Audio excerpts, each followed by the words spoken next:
बिहार की राजनीति एक बार फिर से 1990 के दौर में लौटने को बेताब है। सूबे में सक्रिय दोनों मजबूत सियासी गठबंधन एनडीए और महागठबंधन की चुनावी तैयारियों से यही संकेत मिल रहा है। एनडीए में जदयू के पास दो बाहुबली आनंद मोहन और अनंत सिंह हैं, जो खुद या अपने परिजनों के लिए विधानसभा चुनाव में ताल ठोकने की तैयारी कर रहे हैं। वही एनडीए का दूसरा घटक दल भाजपा भी सुनील पांडे के बेटे को फिर उम्मीदवार बनाएगी, ये तय है, इसलिए कि उन्होंने उपचुनाव में राजद उम्मीदवार को शिकस्त दी थी। महागठबंधन में भी ऐसी ही तैयारी देखने को मिल रही है। लोजपा रामविलास ने भी सिवान में रईस खान और उनके भाई को अपने साथ लिया है, तो यकीनन उनका इस्तेमाल विधानसभा चुनाव में जरूर करेगी। अपने समय में कुख्यात रहे दिवंगत सांसद शहाबुद्दीन के बेटे उसामा शहाब भी राजद के साथ इसलिए आए हैं कि उन्हें पार्टी विधानसभा का टिकट देगी। ऐसे में इतना तो स्पष्ट है कि इस बार विधानसभा चुनाव में बिहार बाहुबलियों की पदचाप जरूर सुनेगा। या तो वे खुद अपने लिए मैदान सजाते नजर आएंगे या फिर अपने परिजनों के लिए ताल ठोकते नजर आएंगे।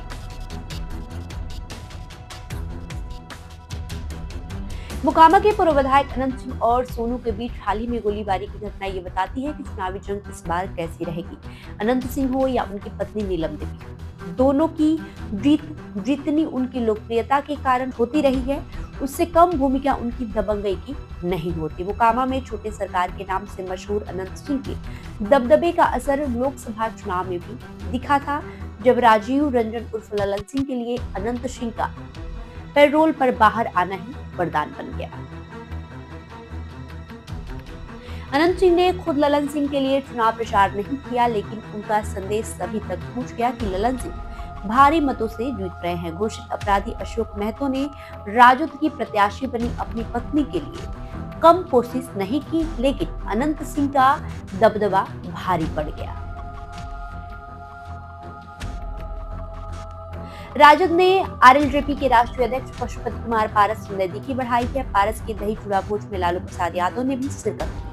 उससे पहले और बाद में पारस की हाजिरी लालू यादव के दरबार में लगती रही है। एनडीए ने जिस तरह से पारस के भतीजे चिराग पासवान की पार्टी लोजपा रामविलास को तवज्जो दी और उन्हें हाशिए पर ढकेल दिया, उससे उनका राजनीतिक भविष्य तलाशना अनुचित भी नहीं है।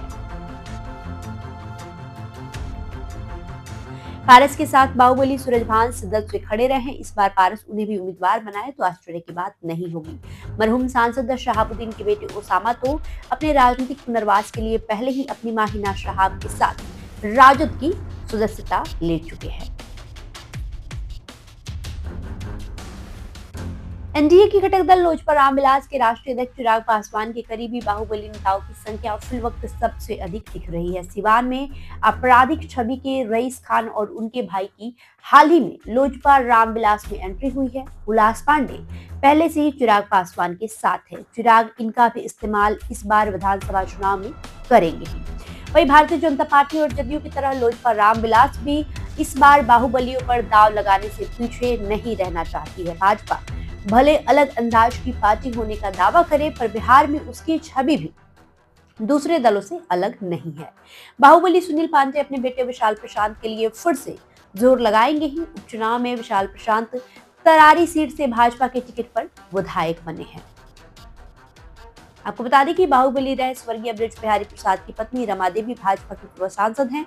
इस बार लोकसभा चुनाव में भाजपा ने उन्हें टिकट नहीं दिया था। ये तय माना जा रहा है कि भारतीय जनता पार्टी उन्हें भी असेंबली चुनाव में अपना उम्मीदवार जरूर बनाएगी। जदयू के राष्ट्रीय अध्यक्ष और बिहार के सीएम नीतीश कुमार बाहुबलियों के खिलाफ रहे हैं। बाहुबलियों पर नकेल कसने के कारण ही 2005-2010 के कार्यकाल में नीतीश कुमार की छवि सुशासन बाबू की बनी थी।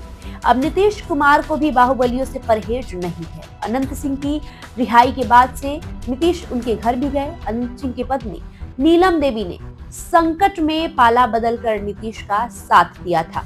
आनंद मोहन की रिहाई का रास्ता भी नीतीश कुमार ने ही प्रशस्त किया। उनके बेटे चेतन आनंद ने भी आड़े वक्त नीलम देवी की तरह ही राजद से अलग होकर नीतीश का साथ दिया था।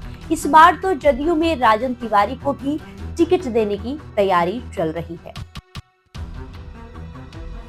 इधर सीएम का ख्वाब देख रहे तेजस्वी यादव भी बाहुबलियों पर दाव लगाने की तैयारी में किसी से कमतर नहीं रहना चाहते। राजद के स्तंभों में भूतपूर्व सांसद शहाबुद्दीन के रूठे परिवार को तेजस्वी ने अब मना लिया है। शहाबुद्दीन की पत्नी हिना साहब और बेटे उसामा शहाब ने राजद की फिर से सदस्यता ले ली है।